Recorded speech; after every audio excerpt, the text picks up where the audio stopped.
E hoje eu vou iniciar o programa e encerrando, né, praticamente o mês de novembro com o Dr. Edmilson Long, urologista, para nós falarmos do Novembro Azul, a importância da prevenção do câncer de próstata. Boa tarde, doutor Edmilson. Boa tarde, Maíta. Obrigada pela sua... Não, a gente que agradece, porque a gente sabe que a vida de vocês é uma correria, mas é muito importante. Sempre que vocês podem, vocês estão aqui para informar a população. E hoje, para a gente bater mais uma vez nessa tecla do Novembro Azul, né, da importância. Ok, não, eu faço isso com muito prazer. Eu gosto muito de estar aqui e gosto muito de informar a população sobre esses exames que são tão importantes. Bom, para iniciarmos, a partir de que idade o homem tem que fazer esse exame? Via de regra, a partir dos 50 anos. Se esse homem tem algum parentesco em primeiro grau, ou seja, o seu pai ou seu irmão tiveram câncer de próstata, ele deve começar um pouquinho mais cedo, em torno dos 45 anos. Assim como o câncer de mama, para a mulher? Assim como o câncer de mama. Certo. Assim como o câncer de mama. Quer dizer, se ele não tem epidemiologia próxima, 50 anos é a regra. Em relação à incidência, doutora Edmilson, do câncer? O câncer de próstata é um câncer altamente incidente. Ele tem um número de pacientes muito alto que tem o problema durante o ano. Para você ter uma ideia, cerca de 70 mil homens por ano são diagnosticados com câncer de próstata e cerca de 14 mil homens por ano morrem de câncer de próstata. Ele é o segundo câncer mais frequente no homem depois dos 50 anos. Ele só perde para alguns cânceres de pele, mas é um câncer extremamente de alta incidência. Quais são os exames, doutor? A avaliação para câncer de próstata é uma coisa extremamente fácil e rápido de fazer. São 2 exames. Você precisa fazer um exame de sangue, Sim, chamado PSA, que é uma dosagem de uma proteína produzida pela próstata, e o exame clínico, que é o famigerado toque retal. Com esses 2 exames, o urologista consegue dar para esse paciente um diagnóstico assim, próximo de 95%, 97%, se a próstata dele está tudo em ordem ou não. E esses exames também devem ser feitos anualmente? Anualmente. Esses exames, a recomendação internacional é que sejam feitos anualmente. Vamos falar então um pouquinho do câncer de próstata. Detectado no início, quantos % de cura? A maioria dos cânceres de próstata são curáveis. Em torno de 80% a 90% a gente consegue curar. E se tiver mais avançado? Mesmo assim ainda há a possibilidade? O câncer de próstata ele tem uma característica um pouco diferente dos outros cânceres. Que bom. Ele tem um comportamento, via de regra, né? Lógico que tem essas exceções, Sim. Mas via de regra é um câncer mais indolente, é um câncer de evolução um pouquinho mais lenta.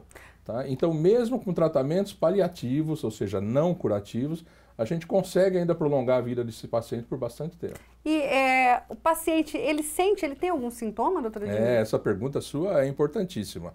90% dos casos iniciais de câncer de próstata, o paciente não tem sintoma. Eles são assintomáticos. Esse que é o problema, né? Por então isso a importância. Ele acha que está se sentindo bem e não tem necessidade do médico. É exatamente o contrário. É nessa hora que ele tem que vir no médico, porque é nessa hora que você pode detectar um câncer precoce. Em relação aos tratamentos, né? Quando que há necessidade de uma cirurgia, por exemplo? Os tratamentos, existem 2 tipos de tratamentos. Existem os tratamentos que são curativos, ou seja, ele fica livre da doença, cura.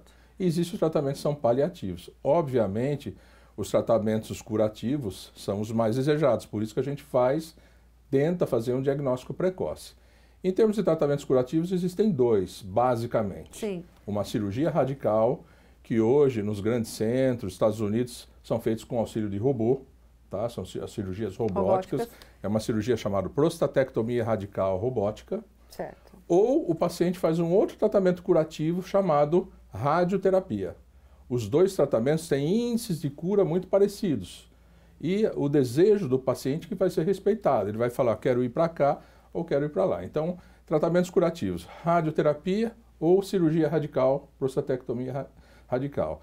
Tratamentos paliativos, a gente geralmente usa bloqueadores hormonais. Certo. A gente bloqueia a produção de hormônio desse paciente para que o câncer fique estabilizado durante um certo tempo. É claro que a minha pergunta agora depende, né, do tipo de câncer, de quando ele foi detectado, mas enfim, Depois que o paciente teve um câncer de próstata, como é que é a vida dele?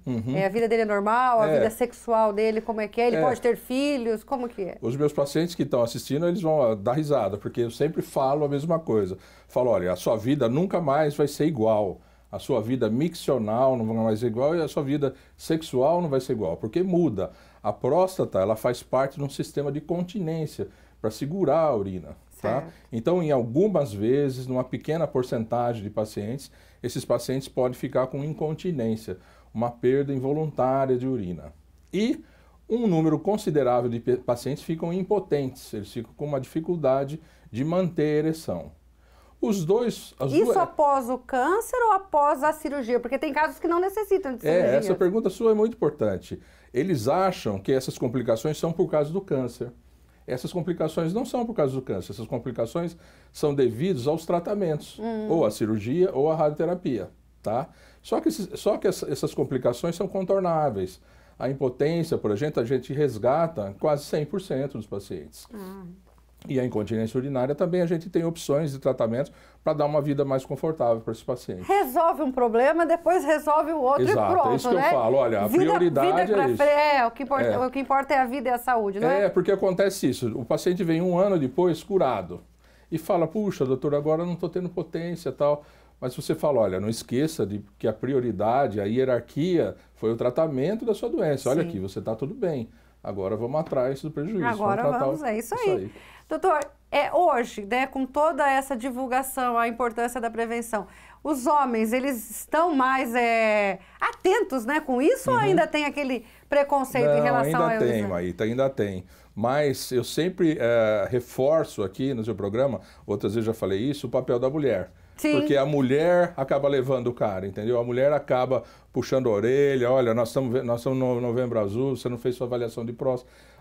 Melhorou, sabe, a conscientização, mas ainda o papel da mulher junto com o homem, lembrando ele de fazer os exames, ainda é muito importante. Gente, porque olha aqui o que foi frisado, né? Você tem que fazer a partir de 50 anos. Não tem sintomas. Você está bem, mas pode ser que não esteja. E se você fizer certinho e for detectado no início, tudo é muito mais fácil. É claro, né? Muito mais fácil. E cura, né? E cura, chance né? de cura de 90%. Então. A gente está falando de câncer, né? Então, vai tomar um café com o doutor Edmilson e pronto, isso aí. Né? Vai lá não qualquer. É isso aí. Doutor, mais uma vez, muito obrigada pela sua participação, ok? Obrigado, Maíta. Obrigado. Até logo. E agora, eu quero falar para você da Oeste Saúde, que a Oeste Saúde está sempre próxima de você. Atendendo a diversas especialidades, com ampla rede credenciada e estrutura completa, a Oeste Saúde é uma das maiores operadoras de plano de saúde do Oeste Paulista e leste do Mato Grosso do Sul. Com o propósito de simplificar o acesso à saúde, com mais agilidade e menos burocracia, já são 25 anos de história, trazendo soluções para uma vida mais saudável e tranquila. Entre em contato, o telefone está aí no seu vídeo, site e vencer Oeste Saúde. Nós vamos com um breve intervalo. No próximo bloco tem aquela receita, tem atividade física e ainda hoje nós teremos o nosso quadro Doutor Responde. Eu volto já.